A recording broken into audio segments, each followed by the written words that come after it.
The Assembly will hear an address by His Excellency Benjamin Netanyahu, Prime Minister of the State of Israel. I request protocol to escort His Excellency and invite him to address the Assembly.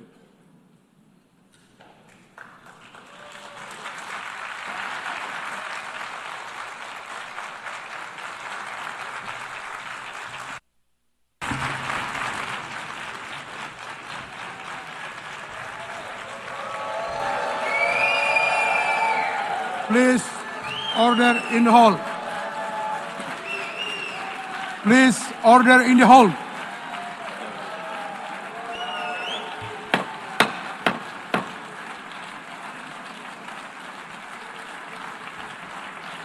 Please, order in the hall.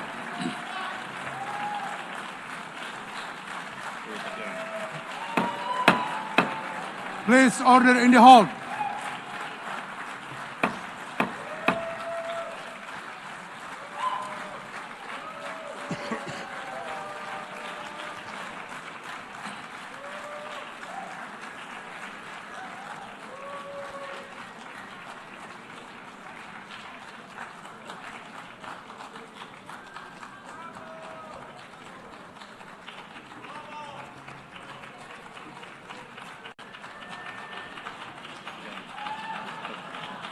Please, order in the hall, and please be seated.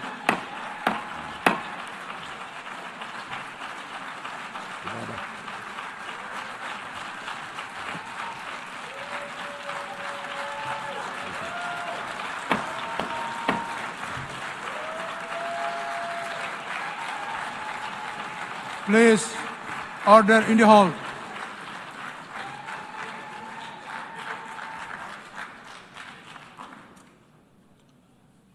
Mr. President, the families of our dear hostages languishing in the dungeons of Gaza, ladies and gentlemen, last year I stood at this podium and I showed this map. It shows the curse of Iran's terror axis. This axis threatened the peace of the entire world. It threatened the stability of our region and the very existence of my country, Israel. Iran was rapidly developing a massive nuclear weapons program and a massive ballistic missile program. These were meant not only to destroy Israel, they were meant also to threaten the United States and blackmail nations everywhere. From Gaza, Yahya Sinwar dispatched waves of Hamas terrorists. They stormed into Israel on October 7th and committed acts of unspeakable savagery. From Lebanon, Hassan Nasrallah had launched thousands of missiles and rockets at our cities, terrorizing our citizens. In Syria, the murderous dictator Assad hosted Iran's forces, tightening a noose of death around our throats. In Yemen, the Houthis launched ballistic missiles at Israel while choking global trade at the mouth of the Red Sea. So what's happened over the past year? We've hammered the Houthis, including yesterday. We crushed the bulk of Hamas's terror machine. We crippled Hezbollah, taking out most of its leaders and much of its weapons arsenal. You remember those beepers, the pagers? We paged Hezbollah. And believe me, they got the message. And thousands of terrorists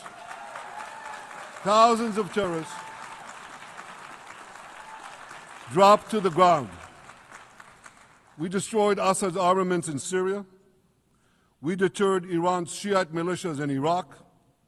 And most importantly, and above anything else that I could say to you or that we did in this past year, in this past decade. We devastated Iran's atomic weapons and ballistic missiles programs.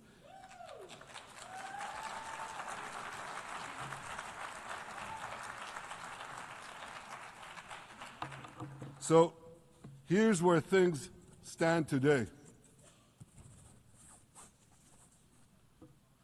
Half the Houthi leadership in Yemen, gone. Yahya Sinwar in Gaza, gone. Hassan Nasrallah in Lebanon, gone. The Assad regime in Syria, gone. Those militias in Iraq, well, they're still deterred. And their leaders, if they attack Israel, will also be gone. And for Iran's top military commanders and its top atomic bomb scientists, well, they're gone too.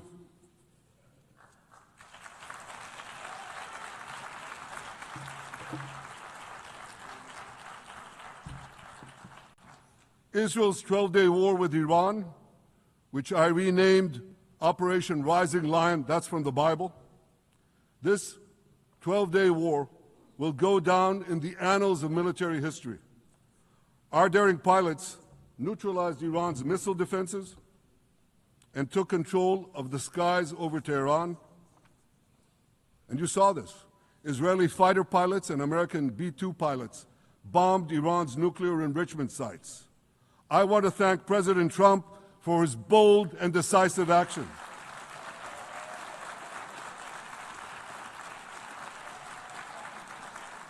President Trump and I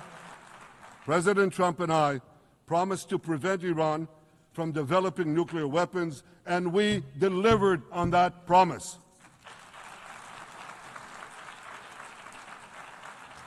We removed an existential threat to Israel, and a mortal threat to the civilized world. We lifted a dark cloud that could have claimed millions and millions of lives. But, ladies and gentlemen, we must remain vigilant.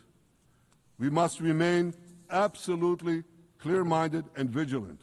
We must not allow Iran to rebuild its military nuclear capacities.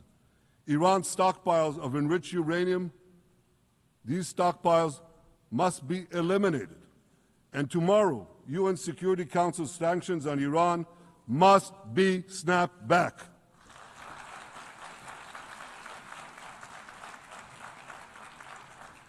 Thanks to the resolve of our people, the courage of our soldiers, and the bold decisions we took, Israel rebounded from its darkest day to deliver one of the most stunning military comebacks in history.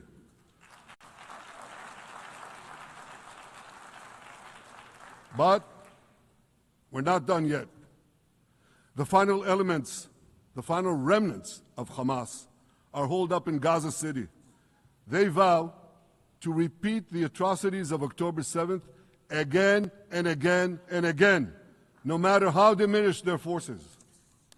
That is why Israel must finish the job. That is why we want to do so as fast as possible.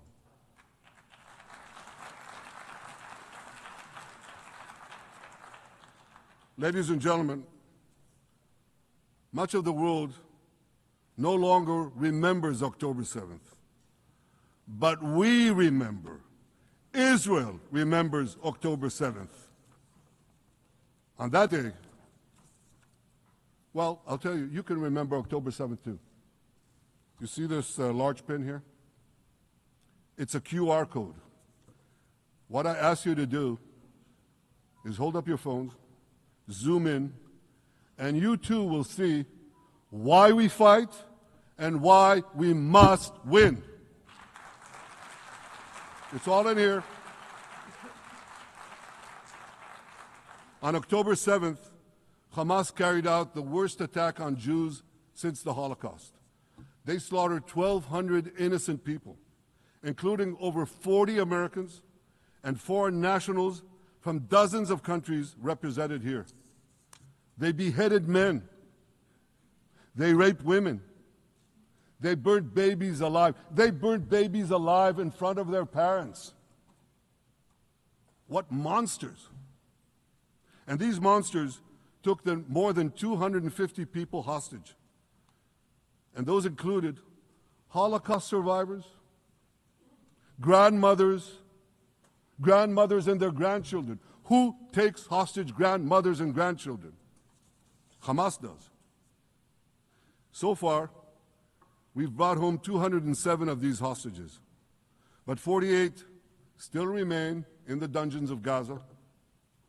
20 of them are alive, starved, tortured, deprived of any daylight, deprived of humanity. These are the names of the 20 living hostages. Matan Angrest, Gali and Zerv Berman, brothers, Elkanah Buchbot, Rom Braslavsky, Nimrod Cohen, Ariel and David Cunyo, another pair of brothers, Guy Gilboa Dalal, Eviatar David. You saw the picture of Eviatar David, emaciated, forced to dig his own grave. Maxim Herkin, Eitan Horn, Segev Kalfon, Bar Kupperstein, Omri Meran, Eitan Moore, Yosef Chaim Ochana, Alon Ohel, Avinatam Or, and Matan Tsengarker. Now, ladies and gentlemen, I want to do something I've never done before. I want to speak from this forum directly to those hostages through loudspeakers. I've surrounded Gaza with massive loudspeakers connected to this microphone in the hope that our dear hostages will hear my message. And I'll say it first in Hebrew and then in English. אחינו הגיבורים, מדבר ראש הממשלה בנימין נתניהו. אני פונה עליכם מעל בימת האו"ם. לא שכחנו אתכם, אפילו לא לשנייה. העם כולו איתכם, ואנחנו לא נשקוט ולא נרפה עד שנחזיר את כולכם הביתה. החיים והחללים כאחד.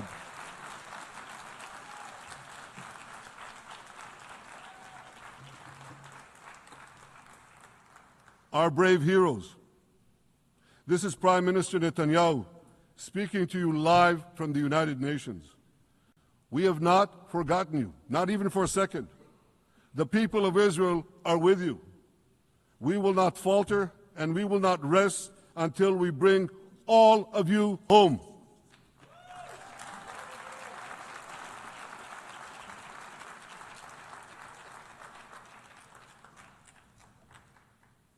Ladies and gentlemen, thanks to special efforts by Israeli intelligence, my words are now also being carried. They're streamed live to the cell phones of Gazans. So to the remaining Hamas leaders and to the jailers of our hostages, I now say, lay down your arms. Let my people go. Free the hostages, all of them, the whole 48. Free the hostages now.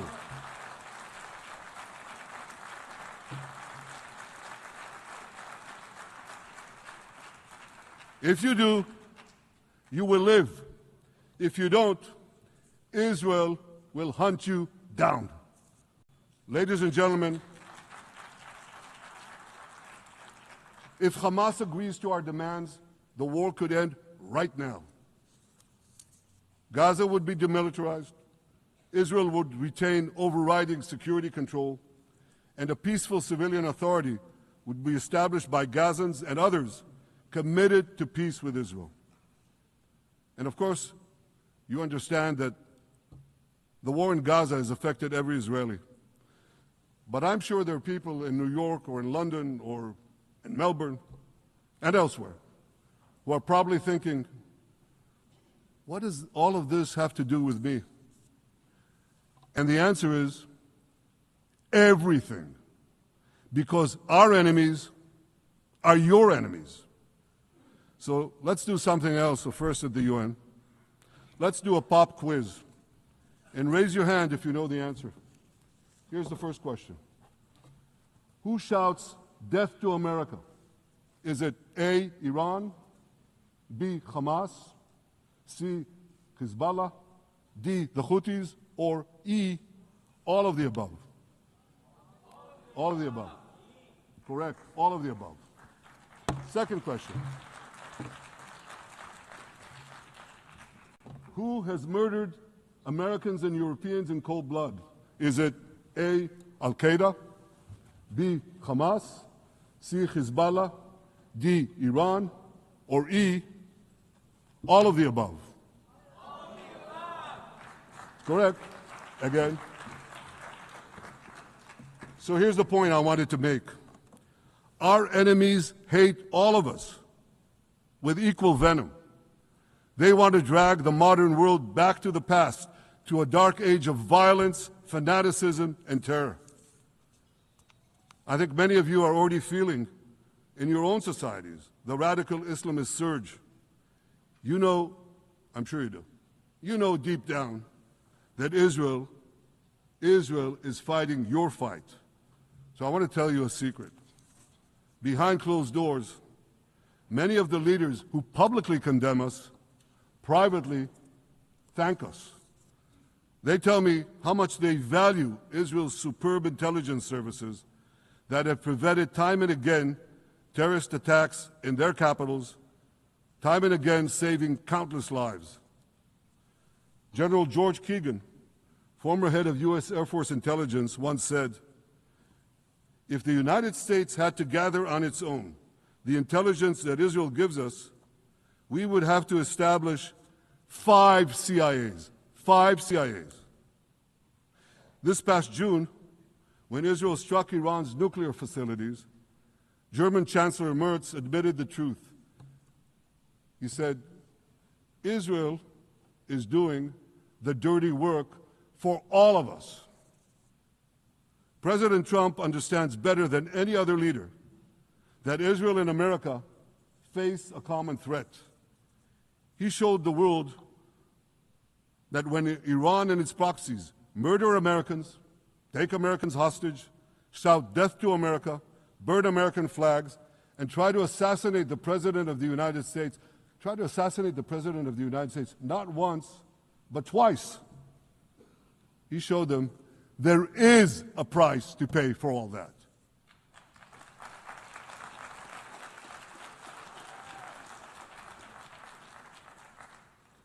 But regrettably, many leaders who are represented in this hall, they send a very different message.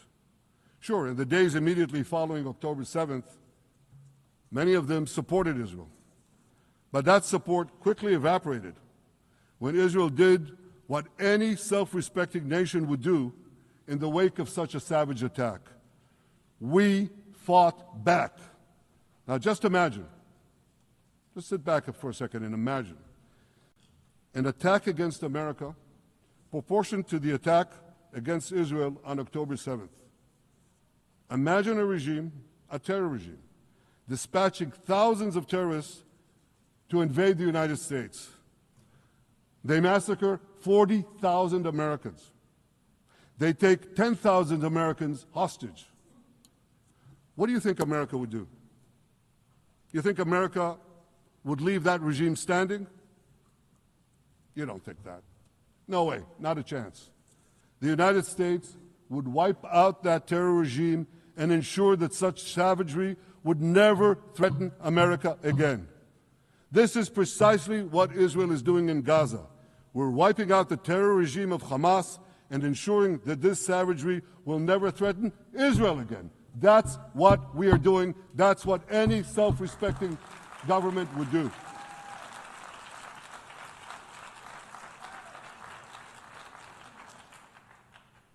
Yet, and it's a yet that I'm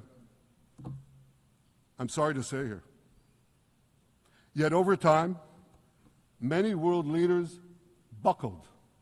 They buckled under the pressure of a biased media, radical Islamist constituencies, and anti-Semitic mobs.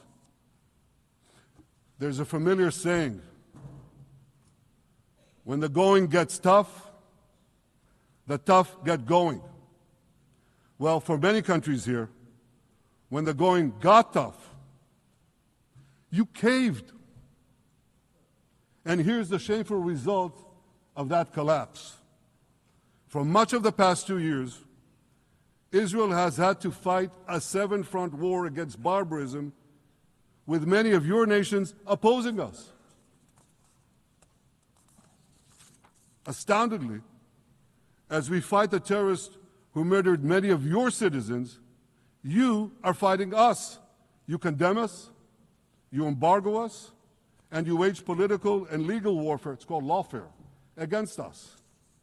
I say to the representatives of those nations, this is not an indictment of Israel. It's an indictment of you. It's an indictment of weak-kneed leaders who appease evil rather than support a nation whose brave soldiers guard you from the barbarians at the gate. They're already penetrating your gates. When will you learn? You can't appease your way out of jihad, and you won't escape the Islamist storm by sacrificing Israel. To overcome that storm, you have to stand with Israel. But that's not what you're doing. As the prophets of Israel foretold in the Bible, you've turned good into evil and evil into good. Now I want to drill down on this. Take the false charge of genocide. Israel is accused of deliberately targeting civilians. Ladies and gentlemen, the opposite is true. The head of urban warfare studies, Colonel John Spencer, he's perhaps the world's greatest expert on urban warfare. And he says, Israel is applying more measures to minimize civilian casualties than any military in history. And because we're doing that, the ratio of non-combatant to combatant casualties is less than 2 to 1 in Gaza. That's an astoundingly low ratio, lower than NATO's wars in Afghanistan and Iraq, especially when you consider that Gaza is one of the most densely populated urban areas on Earth. It has hundreds of miles of terror tunnels underground, and it has countless terror towers above ground, and thousands of terrorists embedded in the tunnels and in these towers in civilian areas. If you want to see what measures Israel takes to avoid civilian casualties in this war, just look at what we're doing now in Gaza City, the last Hamas stronghold, one of the 2 last strongholds. For 3 weeks, Israel dropped millions of leaflets, sent millions of text messages, and made countless phone calls urging civilians to leave Gaza City before our military moves in. At the same time, Hamas implants itself in mosques, schools, hospitals, apartment buildings, and tries to force those civilians not to leave, to stay in harm's way. And it often threatens them at gunpoint if they try to do so. For Israel, every civilian casualty is a tragedy. For Hamas, it's a strategy. Hamas uses civilians as human shields and as props in its sick propaganda war in Israel, against Israel, a propaganda war that the Western media buys hook, line, and sinker. Now, despite Hamas's threats, close to 700,000 Gazans, almost 750,000, have already heeded our calls and moved to safe zones. Now I want to ask you a simple question, a simple, logical question. Would a country committing genocide plead with the civilian population it is supposedly targeting to get out of harm's way? Would we tell them, get out, if we want to commit genocide? We're trying to get them out. And Hamas is trying to keep them in. And this charge is so baseless. The comparison to genocide, wholesale slaughter of populations. What, did the Nazis ask the Jews to leave, kindly leave, go out? Did others, you want me to name all the genocidal leaders of history? Just go one by one. Did anyone do this? Did they say, get out so we can come in? Of course not. So the truth has been turned on its head. Hamas, a genocidal terrorist organization whose charter calls for the murder of all Jews on the planet. This genocidal organization is given a pass. It's barely mentioned. While Israel, which does everything it can to get civilians out of harm's way, Israel is put in the dock. What a joke. You want to hear another one? Israel is accused of deliberately starving the people of Gaza when Israel is deliberately feeding the people of Gaza. Since the beginning of the war, Israel has let into Gaza more than 2 million tons of food and aid. That's 1 ton of aid for every man, woman, and child in Gaza. Nearly 3,000 calories per person per day. Some starvation policy. If there are Gazans who don't have enough food, it's because Hamas is stealing it. Hamas steals it, hoards it, and sells it at exorbitant prices to fight its war machine. Last month, even the UN, not exactly a supporter of Israel. You're supposed to laugh, by the way. Last month, even the UN admitted that Hamas and other armed groups looted 85% of the trucks. That's why you have deprivation. Those who peddled the blood libels of genocide and starvation against Israel are no better than those who peddled blood libels against the Jews in the Middle Ages when they falsely accused us of poisoning wells, spreading plague, and using the blood of children to bake Passover matzahs. Anti-Semitism dies hard. In fact, it doesn't die at all. It just keeps coming back with its libelous lies, refurbished, regurgitated over and over again. And I want to tell you something else. These anti-Semitic lies, they have consequences. In recent months, Jews have been assaulted in Canada, Australia, Britain, France, the Netherlands, and elsewhere. Here in America, an elderly Holocaust survivor was burned to death in Colorado. And a beautiful young couple from the Israeli embassy in Washington was brutally gunned down right in front of the Holocaust Museum there. Thankfully, President Trump's administration is forcefully fighting the scourge of anti-Semitism, and every government here should follow its lead. But instead, many do the opposite. They actually reward the worst anti-Semites on earth.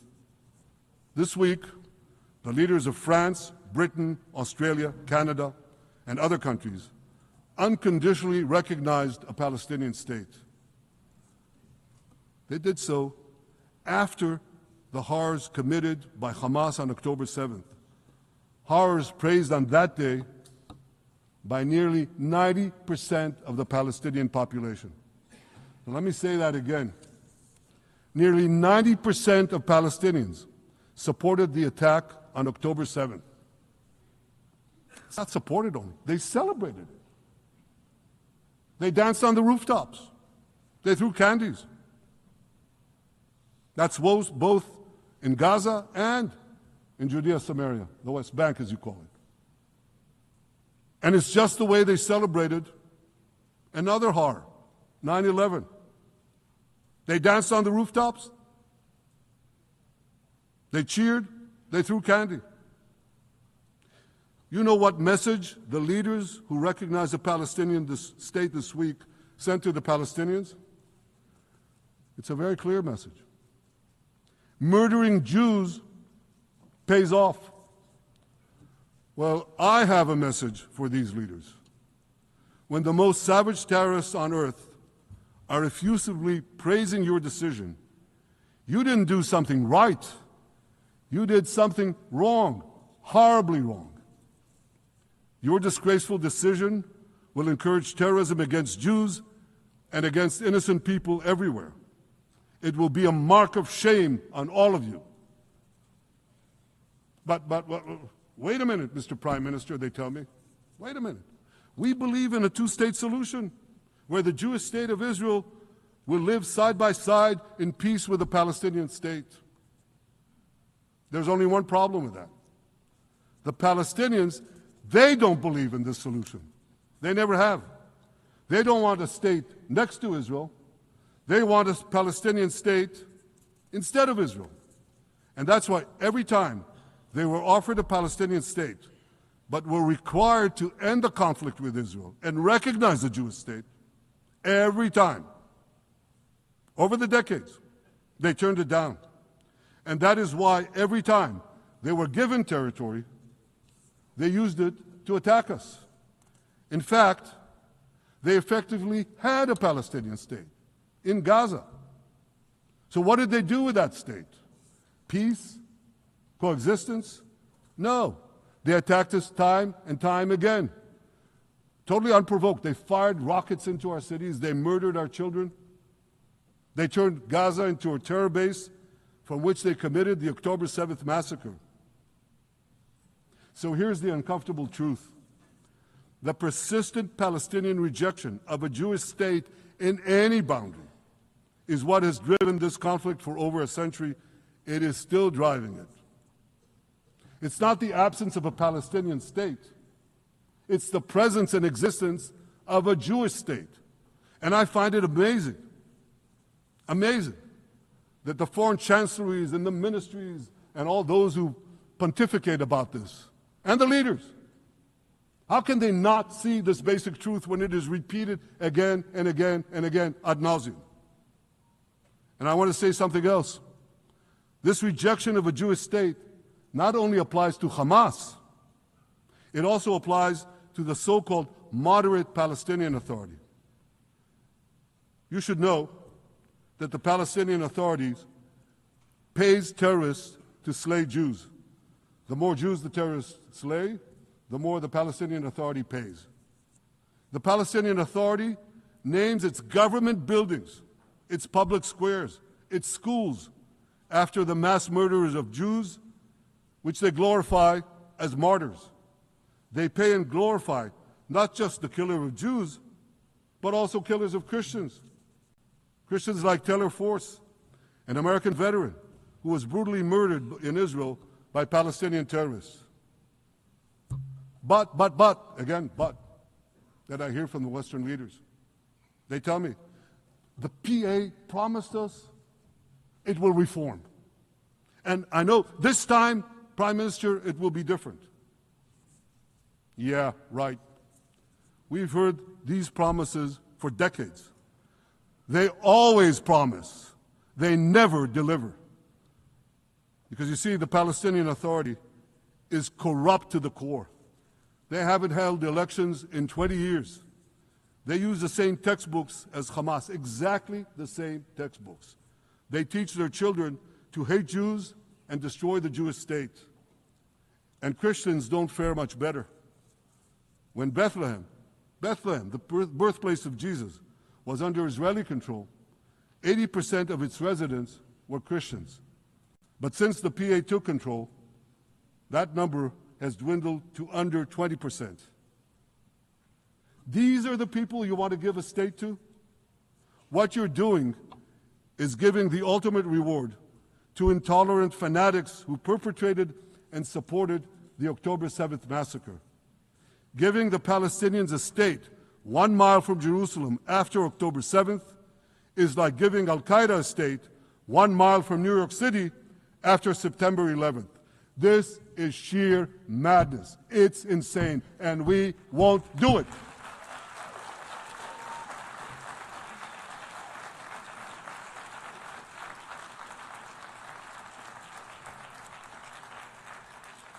So here's another message to those Western leaders. Israel will not allow you to shove a terror state down our throats. We will not commit national suicide because you don't have the guts to face down a hostile media and anti-Semitic mobs demanding Israel's blood.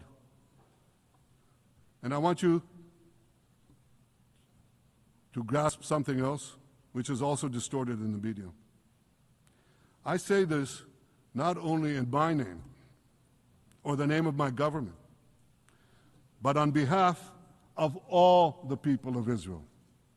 Last year, there was a vote in the Knesset, our parliament, whether or not to oppose the imposition of a Palestinian state. You want to guess what the results were? Out of 120 members of our parliament, 99 voted against and only 9 supported. That's over 90%. It's not a fringe group. It's not the Prime Minister who himself is extreme or he's held hostage by extreme parties to his right. It's over 90% of Israelis. My opposition to a Palestinian state is not simply my policies or my government's policy. It's the policy of the state and people of the State of Israel.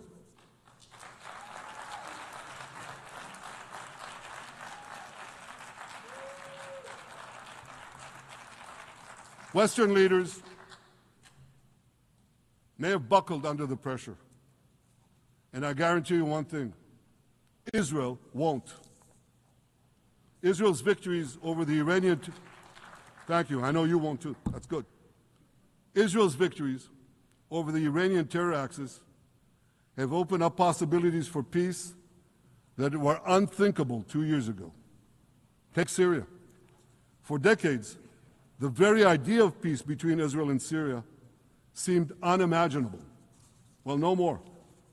Today, we have begun serious negotiations with the new Syrian government. I believe an agreement can be reached that respects Syria's sovereignty and protects both Israeli security and the security of the minorities in the region, including the Druze minority. From the founding of Israel, Jews and Druze have been brothers in arms. We have fought together, we've bled together, we built our lives together. When I was a young commander in Israel's Special Forces, my own life was saved by the invaluable advice given to me by a great friend, Salim Shufi, a heroic Druze IDF veteran. And that's why I couldn't sit idly by, nor could Israel sit idly by, while the Druze were being slaughtered by jihadists. And I instructed our forces to stop the massacre, which they promptly did. Peace between Israel and Lebanon is possible as well. I call on the Lebanese government to also begin direct negotiations with Israel. I commend it for its declared aim to disarm Hezbollah. But we need more than words. If Lebanon takes genuine and sustained action to disarm Hezbollah, I'm sure we can achieve a sustainable peace. Of course, until that happens, we will take whatever action we need to defend ourselves and to maintain the conditions of the ceasefire which was established in Lebanon. Our goal is not merely to monitor Hezbollah's actions, but to prevent them from violating the ceasefire and attacking us at any time. But I'm sure that if the Lebanese government persists in its goal of disarming Hezbollah, peace will come very speedily and very readily. Victory over Hezbollah has made peace possible with our two Arab neighbors in the north. Victory over Hamas will make peace possible with nations throughout the Arab and Muslim world. Our victory would lead to a dramatic extension and expansion of the historic Abraham Accords, which President Trump brokered between Arab leaders and myself 5 years ago.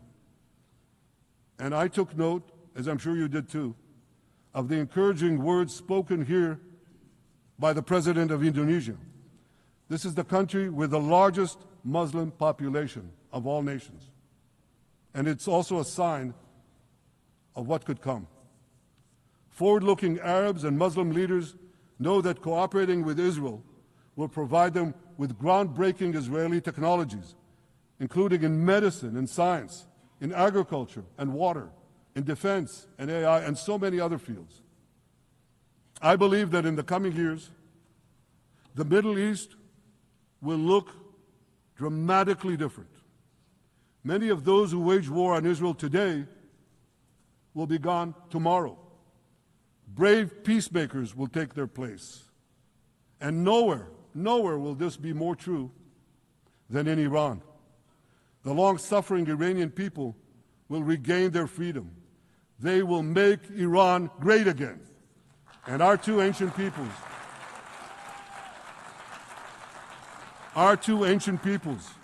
the people of Israel and the people of Iran, will restore a friendship that will benefit the entire world. Ladies and gentlemen, the horrors that happened on one dark day, October 7th, those horrors happened countless times during the centuries of my people's exiles among the nations. Jewish blood was cheap. Jews were killed with impunity. We had to beg others to defend us. The rise of Israel did not mean that the attempts to destroy us would end. It meant that we could fight back against those attempts. And that is exactly what Israel has done since October 7th. Our sons and daughters fought like lions. Our brave soldiers donned their uniforms and rushed into battle. They were armed with the dreams of the 100 generations of Jews who came before them. The dream of living as a free people in the land of Israel, our beloved homeland for more than 3,000 years. The dreams of living in our own independent state. The dream of having an army to defend ourselves. And the dream of being a light unto the nations, a beacon of progress, ingenuity, innovation, for the benefit of all humanity. On October 7th, the enemies of Israel tried to extinguish that light. 2 years later, the resolve of Israel and the strength of Israel burned brighter than ever. With God's help, that strength and that resolve would lead us to a speedy victory and to a brilliant future of prosperity and peace. Thank you very much.